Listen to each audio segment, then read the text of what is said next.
Sug'urtangiz bor, lekin avariya bo'lsa ham pulni ola olmasligingiz mumkinligini bilasizmi? Ha, har kuni o'nlab haydovchilar shunday holatga tushib qolmoqda. Buning asosiy sabablari haydovchilarimiz hujjatlarni vaqtida topshirmaydi, dalillarni yig'maydi, keyin hal qilaman degan o'y bilan yuradi. Bunday holatlarda natija bir xil, sug'urta tomonidan hech qanday to'lov amalga oshmaydi. Mashina ta'mirlashga esa oylab qarzlashga to'g'ri keladi. Siz ham bu ro'yxatga tushishni xohlaysizmi? Albatta yo'q. Unda hoziroq quyidagi 6 ta qadamni eslab qolib, sug'urta pulingizni kafolatlang.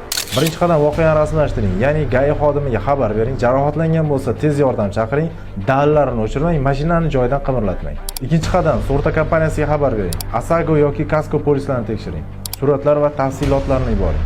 Eng muhimi, yozma ariza topshirishni unutmang. Uchinchi qadam, hujjatlaringizni tayyorlab qo'ying.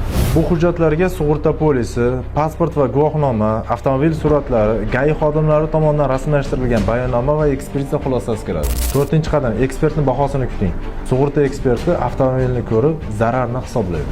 Maslahatim esa jarayon nazorat qiling va imzo qo'yishdan oldin tekshiring. Beshinchi qadam, to'lovni oling. Kasko o'z mashinangiz uchun, OSAGO esa uchinchi shaxslarga yetkazilgan zarar. 6-qadam, rad javob bo'lsa, sug'urta kompaniyasi sizga pul bermadi. Endi nima qilish kerak? Tegishli tartibda sudga murojaat qiling yoki sug'urtani nazorat organiga shikoyat qiling. Siz ham sug'urtadan pul olishda qiynalganmisiz? Izohlarda yozib qoldiring.